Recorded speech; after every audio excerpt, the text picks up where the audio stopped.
Es un privilegio para mí estar de nuevo con ustedes participando de esta importante conferencia y estoy especialmente contento por el tema que estoy abordando hoy, el valor de estudiar la historia de la Iglesia para un pastor.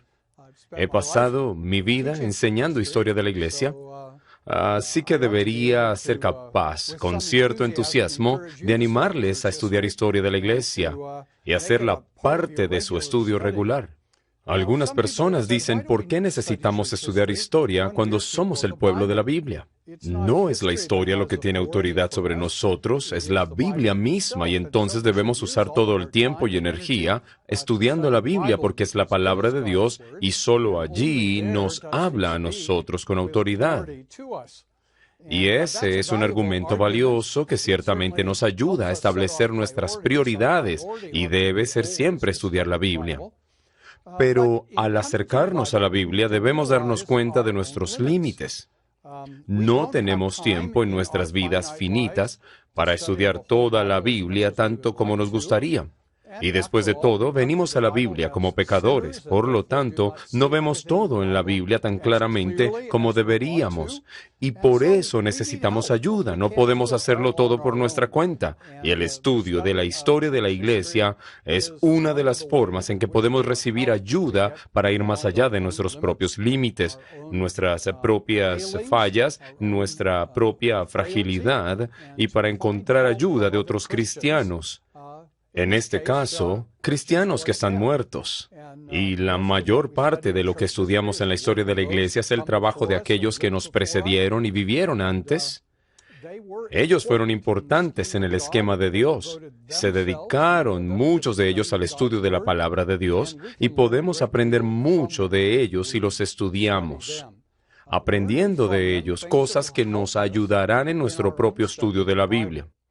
Uno de los peligros que enfrentamos, especialmente en el mundo moderno, es quedar atrapados en nuestro propio tiempo y nuestra propia cultura. Y el estudio de la historia nos ayuda a liberarnos de solo conocer el presente y también de nuestro propio tiempo y cultura. Podemos ser ayudados por aquellos que han venido antes a mirar la Biblia de manera un poco diferente para hacer preguntas un tanto distintas a las preguntas que se nos ocurren de inmediato. Y también nos ayuda a participar en la riqueza y la sabiduría y la reflexión de la Iglesia a través del tiempo.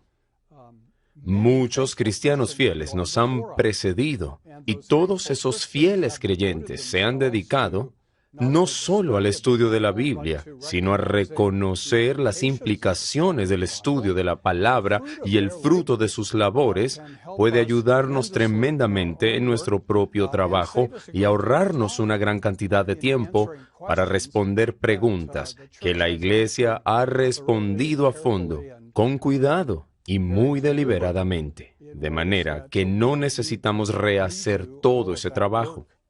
Así que quiero animarles a pensar en reservar tiempo para estudiar la historia de la Iglesia, porque será provechoso para usted, tanto personal como pastoralmente. La historia de la Iglesia puede edificarnos en nuestra propia fe, en nuestro entendimiento y en nuestros propios compromisos. El estudio de la historia de la Iglesia también nos ayudará a tener nuevos conocimientos, fortalezas, en nuestro trabajo pastoral, particularmente en la enseñanza y la predicación. Por tanto, quiero ver algunas formas específicas en las que creo que el estudio de la historia de la Iglesia puede ayudarnos en el ministerio.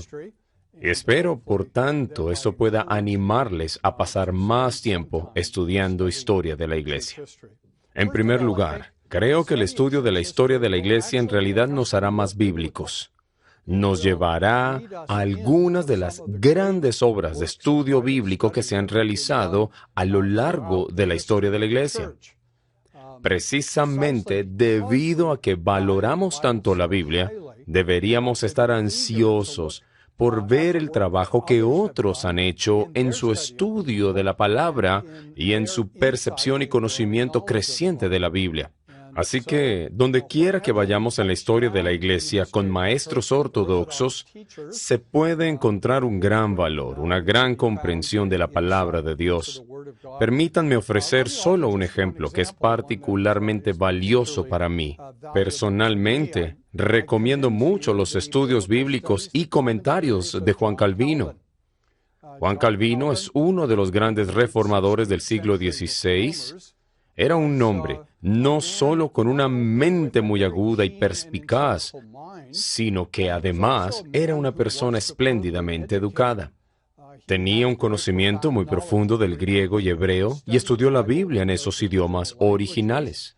Sin embargo, escribió comentarios que eran muy directos y accesibles para la gente de su época y continúan siendo accesibles para nosotros. Sus comentarios, en cierto sentido, son simples y directos. A veces, tomo comentarios contemporáneos y algunos de ellos los encuentro tan técnicos que me pregunto qué valor inmediato tienen esos comentarios técnicos para muchos de nosotros como predicadores y maestros. Pero cuando toman un comentario como el de Calvino, están en contacto con una gran mente que mira la Biblia y mira de una manera que casi siempre inmediatamente tiene un valor para nosotros en nuestra comprensión de la Biblia, en la formación de nuestros propios corazones y devoción a Dios, también ayudándonos en nuestra enseñanza.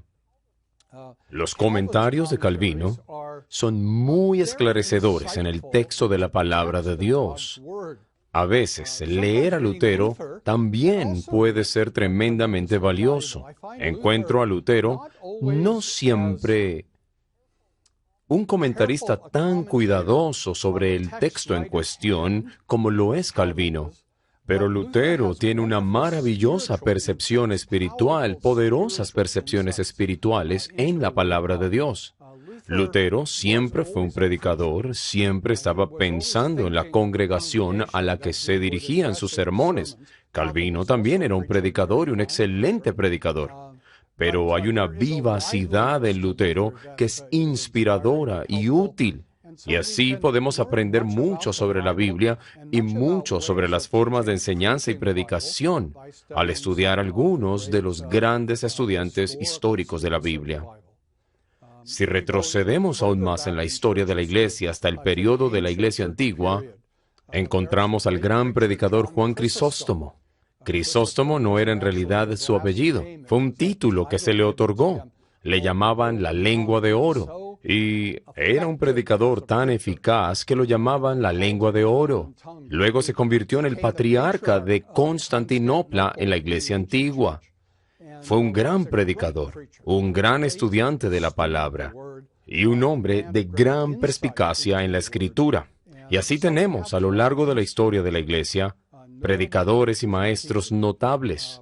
Lo mismo sería cierto con los puritanos en el siglo XVII.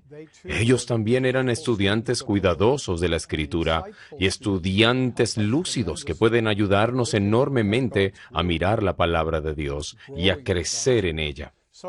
Por tanto, el tiempo dedicado en la historia de la Iglesia no es tiempo que nos aleja de la Biblia. Más bien, es un tiempo que nos ayuda a profundizar en su comprensión y que nos fortalece. Por tanto, estudiar historia de la Iglesia nos ayuda a ser más bíblicos. También nos impulsa a desarrollarnos más cuidadosamente como teólogos. No deberíamos pensar en la teología, por supuesto, como algo divorciado de la Biblia. La teología es realmente el esfuerzo de tomar todas las piezas de la revelación bíblica y relacionarlas entre sí, haciéndolo de un modo balanceado, cuidadoso y reflexivo. La teología quiere reconocer que la Biblia nunca se contradice a sí misma. La Biblia siempre es verdadera y todo el tiempo cuenta la misma historia, aunque a veces desde diferentes perspectivas. Así que la teología trata de tomar piezas de la revelación bíblica y mostrar cómo se relacionan entre sí, cómo se ayudan entre sí.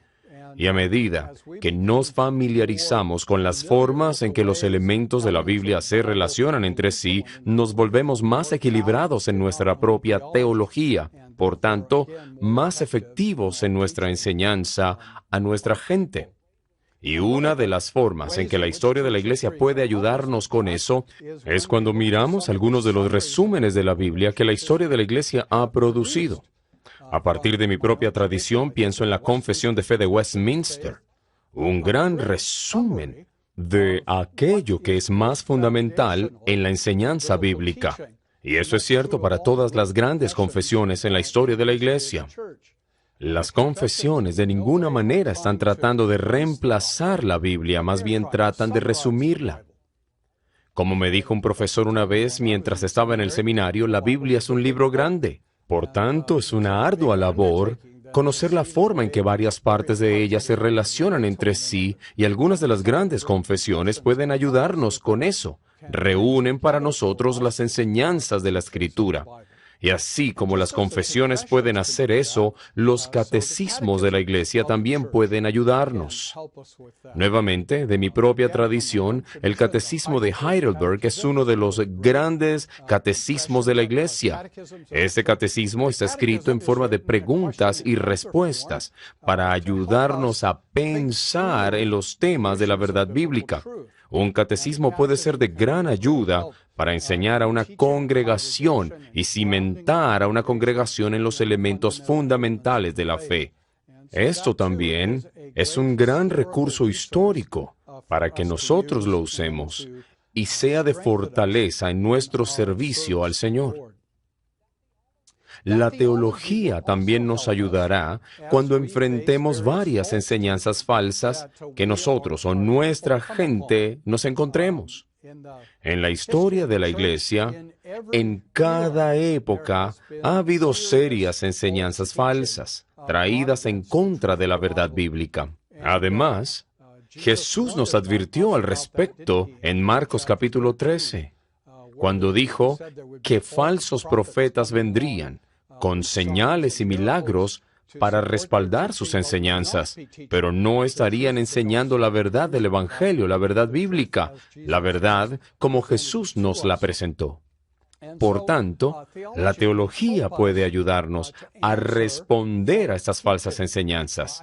Por ejemplo, ¿cuántas veces en la historia de la Iglesia han surgido movimientos que han atacado la doctrina de la Trinidad? Estos falsos maestros casi siempre afirman ser más bíblicos que todos los demás. Dicen, por ejemplo, que la palabra Trinidad no está en la Biblia y por eso quieren ofrecer una comprensión diferente de Dios en su unidad y en su diversidad. Y la Iglesia ha invertido mucho tiempo y energía estudiando la Biblia y creando una teología para responder a estos falsos maestros. Y ha sido de gran ayuda para nosotros familiarizarnos con ese trabajo en la historia defendiendo la Trinidad. No tenemos que reinventar las respuestas a cada pregunta a medida que avanzamos. Podemos beneficiarnos de maneras notables de la forma en que aquellos que nos precedieron ya han estudiado la Escritura y han respondido estas grandes preguntas a los grandes ataques. Algunas personas quieren actuar como si la doctrina de la Trinidad fuera un gran misterio. Ciertamente, hay elementos misteriosos en esta doctrina. No estoy insinuando que podemos comprender completamente con nuestras mentes todo lo cierto acerca de la Trinidad, pero la doctrina básica de la Trinidad es simple, y es que Dios es uno, creemos en un solo Dios, y que Dios existe eternamente en su unidad en tres personas. Y sabemos eso porque la Biblia enseña claramente, por un lado, que Dios es uno, pero también enseña, por otra parte, que el Padre es Dios, que el Hijo es Dios y que el Espíritu Santo es Dios. Y el Padre no es el Hijo no es el Espíritu. Por tanto, hay esta distinción de personas, Padre, Hijo y Espíritu Santo, y se enseña claramente en la Biblia. Y esa unidad del único Dios se enseña claramente en la Escritura. Así que los componentes esenciales de la doctrina de la Trinidad se presentan claramente y de manera sencilla en la Escritura. Y la reflexión de esta verdad a través de la historia es tremendamente útil para nosotros y una gran bendición que nos anima. De modo que el estudio de la historia de la Iglesia puede ayudarnos a ser más bíblicos. Estudiar la historia nos ayuda también a ser más claros, también a convertirnos en maestros más claros en nuestra teología, y el estudio de la historia de la Iglesia nos ayuda apologéticamente, es decir, en la defensa de la fe. Mencioné solamente el caso de la herejía de los que atacaron la Trinidad, pero hay otras enseñanzas falsas en la historia de la Iglesia que hacen un llamamiento particular a la historia de la Iglesia. Y quiero pensar en dos de ellas a medida que avanzamos, ya que debemos defender la verdad, debemos defender lo que la Biblia enseña, y debemos proteger nuestra gente de las falsas enseñanzas. Quiero pensar en primer lugar sobre el catolicismo romano. El catolicismo romano hace un llamamiento particular a la historia.